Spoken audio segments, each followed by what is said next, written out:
All right, what's up, Magnum Supreme gang? Bringing you a little part two for our Glock versus M&P video. I forgot to leave my opinions at the end of the video, and I know you guys all were waiting for that. So here's a little part two with some opinions and data and stuff, and I'll go into a little more detail about the guns themselves.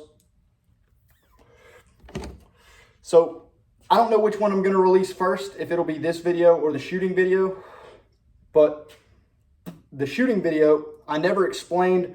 All the targets were at 7 yards. That was just 7 yards of distance. Nothing special, nothing fancy. Very easy shit. Now let's go into the guns themselves. This was the M&P that I was shooting.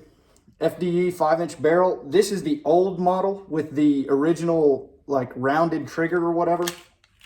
They make a new updated version of this pistol with their front slide serrations and a flat bladed trigger. I would highly recommend you to get that one. I think the bladed trigger over the curved trigger is way better. Not like I have like this trigger doesn't give me any trouble, but a flat bladed trigger is just a lot nicer feeling on the finger. The big ergonomic points of this pistol for me are the back strap. If you can see here, this entire strap, this back strap here is replaceable, and it has a large palm swell on the back. Now I'm using the smallest one possible because I have beta male tiny woman hands,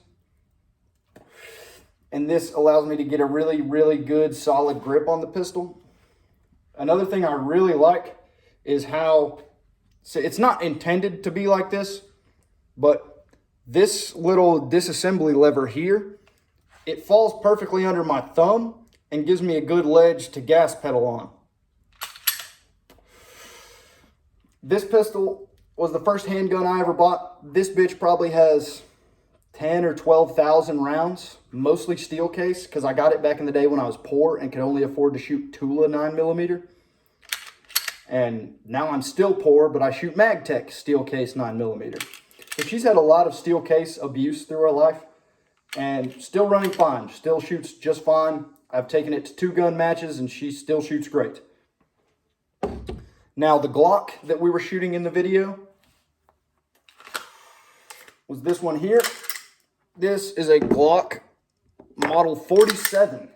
I know, it looks a whole lot like a Glock 17, doesn't it?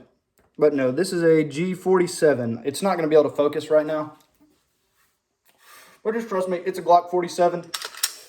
The main difference between this and a Glock 19 or between this and a Glock 17 is the size of the recoil spring. This is basically a Glock 17 with a shorter frame and a shorter recoil spring.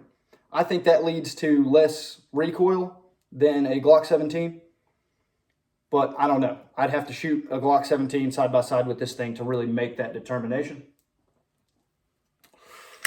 Now let me show you some of the things I like about the Glock. Okay, now let me show you some of the things I don't like about the Glock.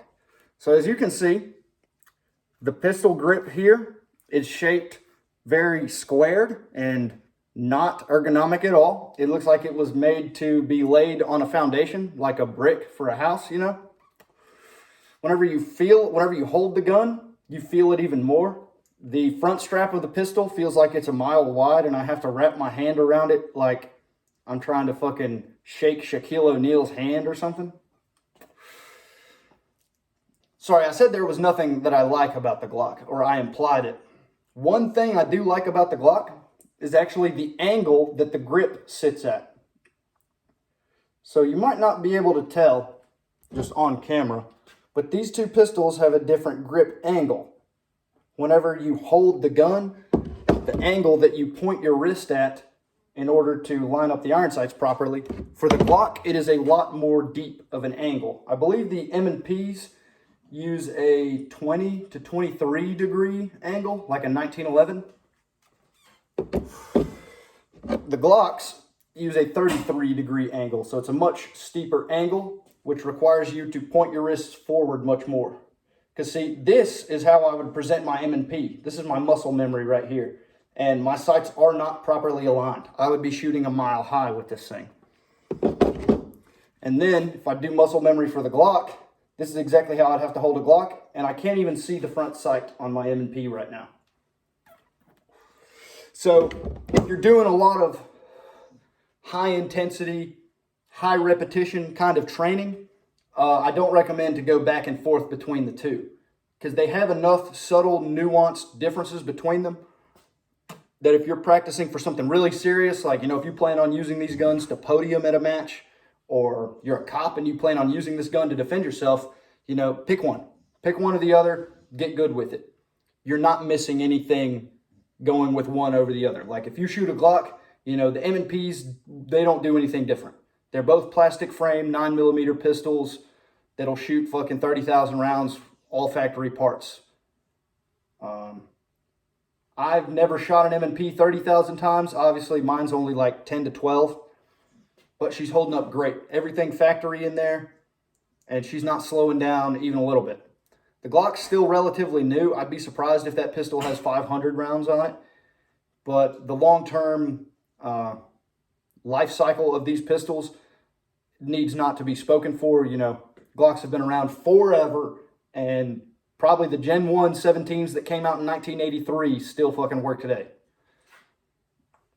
So that's really the gist of it. That's my real opinion. Like, while I do prefer the ergonomics of the M&P and whatnot, the Glock is just fine. As you can see, I carry the Glock right now. I just got bored of the M&Ps. I wanted to train up on something different. And the Glock is an obvious good choice for anybody who wants a pistol. Whether it's your first pistol or your 10th pistol, the Glock will serve you well. It's just, you have to work around the Glock a lot more. Whereas the M&Ps, you can make them work to you. The grip is a lot more ergonomic and intuitive. The shape of it fits better in your hand. Like what I've been telling all my buddies the last few days since I started comparing these pistols, the Glock feels like a brick, and the M&P feels like it was actually designed to be held in the hand of a human. You saw the shooting video, or you will see the shooting video after you watch this. The group size difference was insignificant. I had all the hits on paper with both guns, and they were all acceptable, hits. So I'm not really sure. I don't know which one I'll stick with forever. Probably the M&Ps. Obviously, they've got the better ergonomics, and they do the same thing as the Glock. But, the last thing I want to leave you with is stop arguing about plastic 9mm pistols. That shit's gay, okay? I've shot a lot of them. I've shot Walther PDPs, HK VP9s, M&Ps, Glocks, Canics. And guess what? They all shoot about the fucking same. The real big difference in the guns are the triggers. They're all equally reliable, accurate, blah, blah, blah, blah, blah. But the triggers where you really get into some big differences. Specifically, Canics and HKs, they have pretty nice triggers for striker-fired guns. When it's down to the M&P versus the Glock, like in this video, the M&P has a way better trigger than the Glock. It kicks Glock's ass, and Glock sucks M&P's balls. With all that having been said, that's about all I can noodle here. I'm running out of words to say. So I want to thank you guys for watching. If you haven't seen it yet, check out the shooting portion of the video. I ran both of these guns side by side on the exact same course of fire, and the results spoke for themselves. Thank you all for watching. Mag Dump Supreme out.